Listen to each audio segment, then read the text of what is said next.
How would you describe senior food insecurity in one word? Not. That's the one word. It's not a problem until it happens to you. 1 in 6 seniors in the United States are food insecure, meaning they don't have reliable access to nutritious, healthy food. These organizations say senior citizens in the Amarillo area often face food insecurity. We rank among the lowest for food security in our senior population.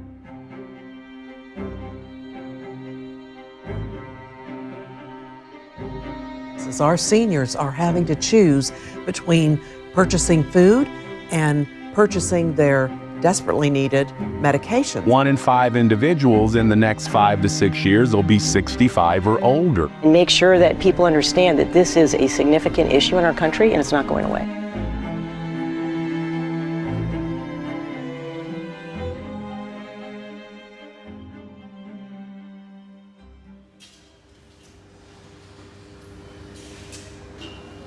I think it's fine for organizations to say, we want to end hunger in this area. I think everybody knows what that means. Saying that we want to end food insecurity in an area, then like, well, what exactly is that? My name is Craig Gunderson. I'm the Snee Family Endowed Chair at Baylor University in the Department of Economics. Food insecurity is maybe a little confusing. We're used to hearing the word hunger. Hunger is a physical sensation of lacking food in your stomach. Food insecurity is a little bit deeper. To be very basic about it, if somebody doesn't have enough food at some time over the past year due to financial constraints, we would consider them to be food insecure. We don't measure hunger. Because if we were to measure hunger, we were to survey everybody in the room, everybody would say, yes, I've experienced hunger in the last day or the last week. Just because you've experienced hunger doesn't mean you're experiencing food insecurity. So if you look at this recent inflation that occurred in 2022 and 2023, which led to very large increases in food insecurity in the United States, in particular, seniors saw these increases in food insecurity. According to Feeding America, senior citizens are the fastest growing food insecure population in the United States. Rising food insecurity during the pandemic has impacted a lot of people, especially our seniors. Data shows more than 3 million U.S. seniors reported sometimes or often not having enough to eat. When we first started this work, I don't think there was anyone who really knew the number of older adults in the Texas Panhandle who were experiencing hunger and food insecurity. One of the biggest challenges for the Texas Panhandle is just how large it is in terms of the area that you have so many people spread out over. Roughly 30,000 square miles. But that's spread out over a very, very large area. It's very challenging then when you have food insecurity and you're trying to reach all those food insecure people over a very large region. Anywhere between 10,000 to 15,000 older adults in the Texas Panhandle are experiencing hunger and food insecurity. For me, for a long time, it was a number, and it was honestly easy to not do anything about a number. Because a number doesn't have a face, a number doesn't have a story. It's just something that takes up space on a spreadsheet. I'm Zach Wilson. I'm the executive director with the High Plains Food Bank. The most eye-opening part to me, we actually spoke more with the individual who said that, she hadn't had a blueberry in a long time, and she explained her story, and all of a sudden it makes sense. It was a food access barrier, it was a transportation barrier, it was, her family status. She was the only one in her family that was still alive. The problem is growing, in our area. I went out on some community meetings and tried to ask that question. How many older adults in your community are experiencing this issue? And by and large, the answer was, I don't know, or we don't know. So my name is Alan Keister, and I'm the founder of Heal the City. Heal the City is continuing to grow and looking forward to changing lives. Uninsured patients are seen at no cost. The clinic manages acute care, chronic care, dental care, and more. When we started, I didn't recognize that a lot of our patients really didn't have access to food. In fact, about 2/3 of our patients at some point during the month didn't have enough food in their home to eat. One of the key determinants of food insecurity in the United States are food prices. $7 for eggs, $8 for bacon. Food costs are rising. Food prices continue to outpace inflation, increasing by 28% since 2019. The cost of eggs is expected to go up 40% this year. We have a nutrition class here every Thursdays, and we talk about they have to eat salmon, they have to eat fish, they have to eat fruits, vegetables, like good food is expensive. And diet is important and can further complicate issues like food insecurity for elderly people.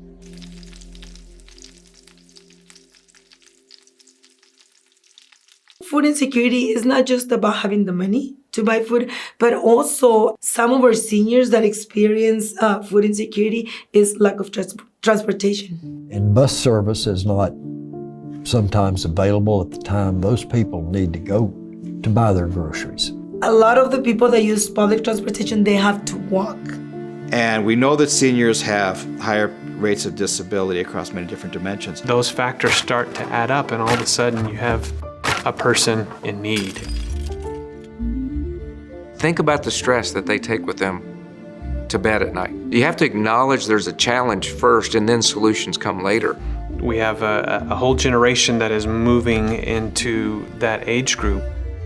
Nobody else seems to care about. What can we do to help them out? They seem to be a forgotten demographic. At Catholic Charities, at the Interfaith Hunger Project, we worked with several organizations who were focused on feeding kiddos. People were passionate. I mean, would volunteer their whole day to helping those kiddos and, making sure that their snacks were packed up and that their meals were coordinated. But then it was almost a struggle to get people to refocus on senior hunger. Because we've all been kids. Maybe we all went hungry one day. So we have some context that we can go back to and recognize and appreciate and understand that situation a little bit more. We have such a hard time understanding what older adults are experiencing because we ourselves have not been an older adult. I think it's because I'm so young. I see the old and find them so unrelatable. Did you have forks or knives in the old days? Forks and knives? Yeah. Oh, sure. And so it's really hard for us to put ourselves in their shoes when we haven't been there and have no context for that. And then there's self-esteem and self-respect and self-worth. Many of the senior adults are very proud, and they don't want to take a handout, even though they are probably the most deserving. When we interview patients, nobody wants to admit, none of my adult patients want to admit that they don't have the resources to buy food. There's a shame involved in that. Many of our older adults in the Texas Panhandle who are struggling with hunger and food insecurity are doing so silently, right? They are quietly suffering. And that's another challenge with our senior adults, is it's hard to find out that they're struggling.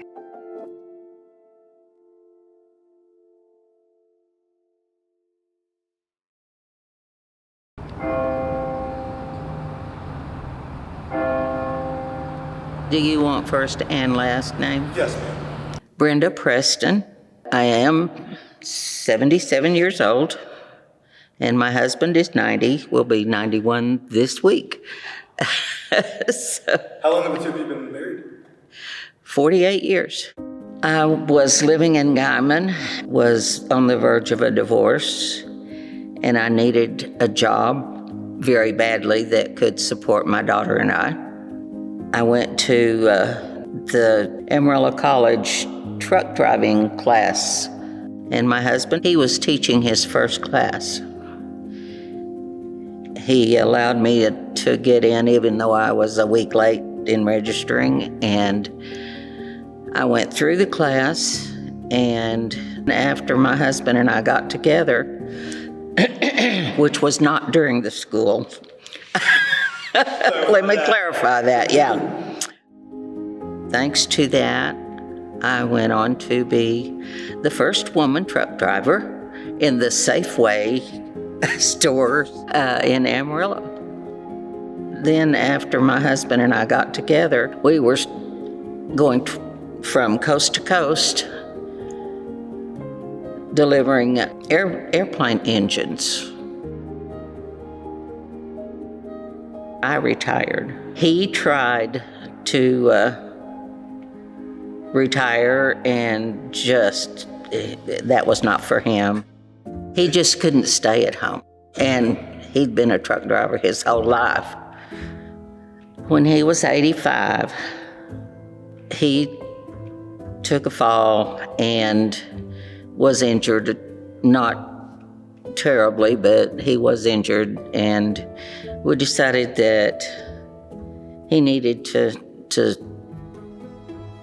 do something besides truck driving and started living on Social Security. I wish I could say that it was wonderful and we get along just fine, but so we had our house auctioned and the contents auctioned. We saved a few things and had to rely on some amazing people to get us through it because neither one of us was physically able to pick up boxes and go do what needed to be done. With the money that we got for the house, we bought an RV and paid off what we owed. Our kids used to, grandkids and anybody really, used to come to us to help them out. Well, my kids are paying part of my bills, and I just hate to think that they are going to have to take care of me one of these days if something happens to our Social Security, because that's the only income we have. A lot of our seniors have tried to make good decisions. They've tried to be good savers through their career, and they've gotten to this season where they thought, oh, I've got enough, it's going to be fine. And then all of a sudden, cost of living rises, their whatever was in their pension or whatever, their retirement, it's just not enough to make ends meet. If somebody is 35 and they face a serious financial shock, is he or she oftentimes can go and work somewhere and make up for that large decline in income. Okay. If somebody's 75, yeah, many of them are still in the workforce, either by choice or not by choice. But a lot of them really are out of the workforce, and there's not really that response that they can make. So they face a constraint that many other younger people do not face. Fixed income. Fixed income. Fixed income. Their income is fixed. The key to a happy retirement is simple. All you need is at least 3 streams of fixed income, allocated as follows: 40% devoted to savings and investments, 30% devoted to pensions, and another 30% devoted to Social Security.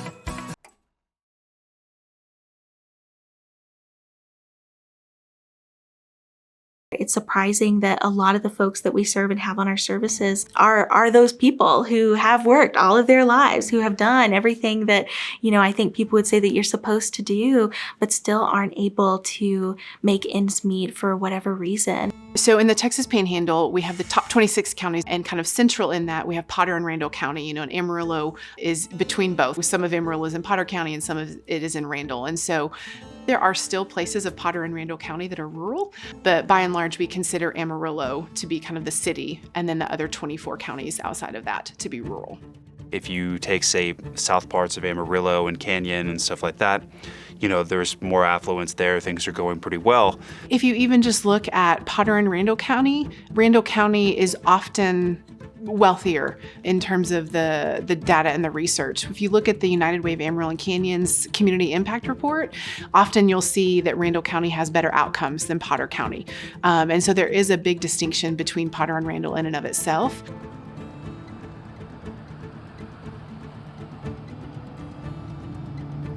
Randall County, it is a higher income county when you get closer to Canyon, but Randall County goes all the way into 45th and Amarillo. So you also pick up 2 low-income housing units. There's a very diverse economic system there. My name is Glenn Bacchus. I'm the director of the Market on Tierra Blanca, Randall County's only full-service food pantry. Was there ever any pushback from anybody who felt like a place like the Market didn't need to exist in Randall County? Well, we still get that on occasion. I think that there's pushback for organizations that are working to address hunger and food insecurity in many of the communities because individuals don't see the need. And when you don't see the need, there's no reason to support an effort. Feeding America came out with some stats that Randall County, 11.3% of the population was food insecure. You know, given the size of Randall County, it's a sizable population, 15 to 20,000 people. We have found that just in the last year alone, that has increased from 11.3% to 13.9%. So we knew there was a need. My son's school let me know that they existed and that they would be more than happy to help us, because he and I were we were homeless and living with family members and different friends and having a hard time coming up with food. We oftentimes think about children and we think about seniors as being the sympathetic food insecure, okay? That 55-year-old man who's kind of, in many ways, lonely and everything. Nobody thinks about him being this. Or so oftentimes, nobody thinks about the 53-year-old woman who, for the first time in her life, her kids are out of the house, but she's struggling financially over many different dimensions. A lot of the programs in this area, you have to be at least 65, or you have to have school-age children. But if you're 50 and your kids are grown and gone, you have no help. Really, our definition of an older adult goes back to the Older Americans Act of 1965. So the Older Americans Act is a piece of federal legislation that was signed by President Lyndon Johnson in 1965. And what it did was it created a framework for specific services to help keep older adults aging in place, or as I like to say, in their own homes for as long as possible. Some people count that as 65 plus, some people say 62 plus, some people say 60 plus. But that 50 to 59 age group has substantially higher rates of food insecurity than the 60 plus group. And I think it's for a number of different reasons. You can't get Social Security until you're at minimum 62, and therefore you don't have that social safety net. Similarly, with Medicare, can't get Medicare until 65 or whatever. You don't have that social safety net. On the other hand, a lot of the social safety nets that people have when they were raising children, those to some extent are no longer quite as present. I mean, SNAP is still there, but there's different rules in terms of with and without children. At 53, I still have a 15-year-old, so I have a little bit of leeway. I do get food stamps, it's just very limited. Another factor facing this group is that there's been a large increase in multi-generational households. A quarter of Americans, 25 to 34, reported living in a multi-generational household in 2021, up from 9% 50 years ago. We have 2,000 or 3,000 kids in Amarillo being raised by their grandparents or great-grandparents. And some of those multi-generational households will be headed up by somebody who is 65 or older. But a lot are coming to that 50 to 59 age group. My 15-year-old, as amazing as he is and as much as I love him, he is adopted. And these are oftentimes multi-generational families whereby it was not like, oh, we had planned this entire time as my daughter was going to move in with me with her kids when I became 55. No, what this oftentimes is the daughter is struggling, the daughter may not even be present in the children's lives, and then the grandmother is taking things over, or the grandparent. A grandmother who lived in one of our communities here in the Texas Panhandle pulled up to one of our mobile food pantries, and she had children in the back. And she said, thank you very much for this help. I'm now the legal guardian of my grandchildren, and my husband just recently passed away. And so I didn't know what I was going to do to make ends meet. And because now I'm pretty much a parent again. Remember earlier I was talking about people who are 75 years of age, and they may struggle to get a job because they've been out of the labor force.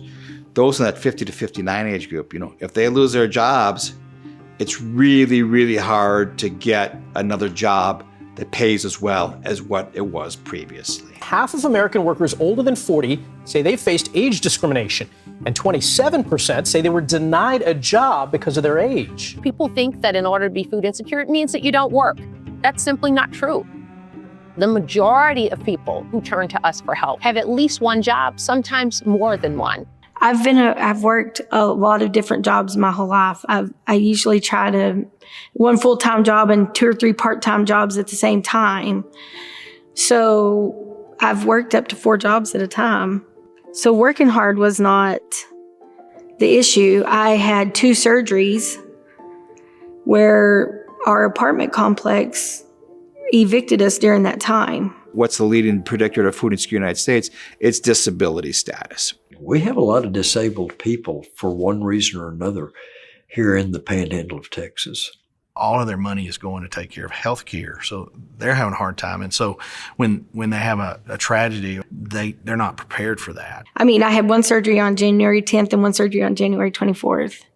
One of them being an open eye procedure, so I couldn't very well see, but I was required to move out of my apartment the day after my surgery.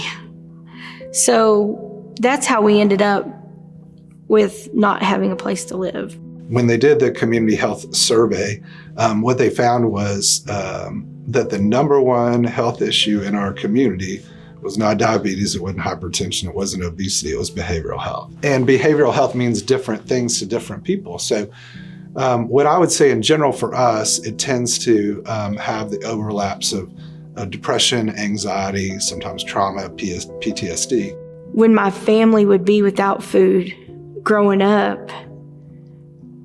my mom would get really, really anxious and depressed.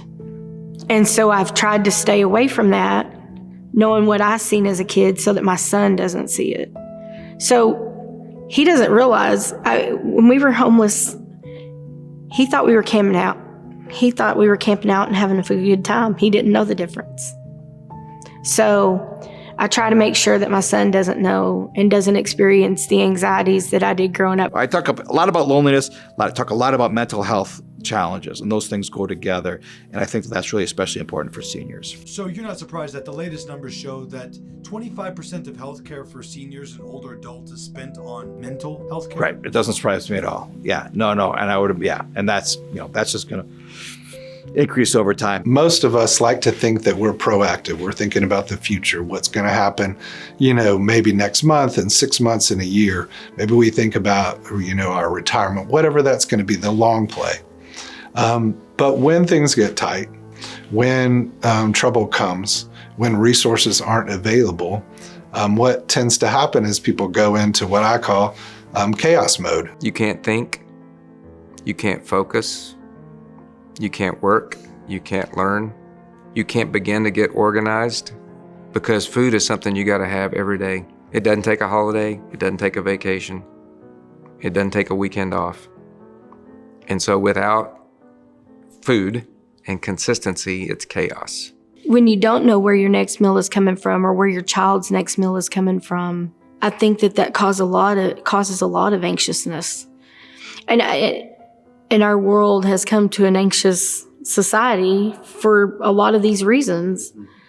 Yeah, I was just hospitalized as little as 4 weeks ago for anxiety and an extensive heart rate. According to BMC Public Health, researchers studied the connection between food insecurity and mental health during the pandemic.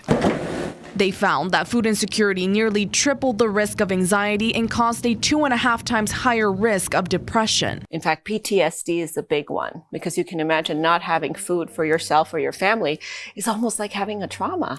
I do think it can be really discouraging when you look at the reality of what hunger and food insecurity among older adults looks like. When you hear stories of individuals who are literally training their bodies to eat less and less and less and less and ultimately going hungry. That hurts, when you hear stories about older adults who are so hungry that they are digging in dumpsters to try to get their next meal.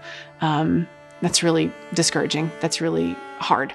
I met a girl here that goes to my church, and it was totally unexpected for both of us to see someone that you knew come into the food bank. And at first I thought, oh, somebody else is here besides me. And she's not a senior, but she has kids. There are places that will help, they will jump right in and help you out. And all you have to do is ask. But sometimes that's hard for people to do as well. It's too much for any one person to take care of. And I think it's where a lot of people do get frustrated. this is so big I can't even do anything about it. Oh, when you talk about rural, it is even worse. The rural communities, our rural 24 counties, have different challenges than Potter and Randall County, our two here. Not to say that the urban and suburban communities don't have challenges too, they do, but they're more pronounced in a rural setting like the Texas Panhandle. There's a lot of challenges that faces rural Texas and really rural West Texas and the Texas Panhandle. Problem is, we just don't have the resources that an Amarillo, a Dallas, a Wichita Falls, a Lubbock has. Frankly, I think it's going to be very difficult to overcome those challenges.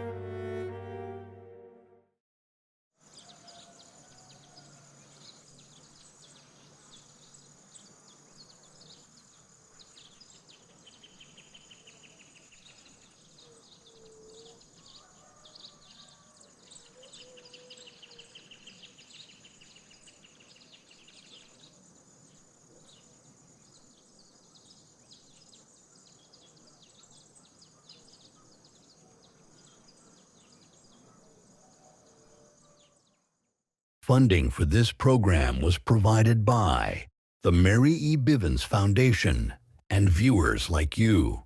Thank you.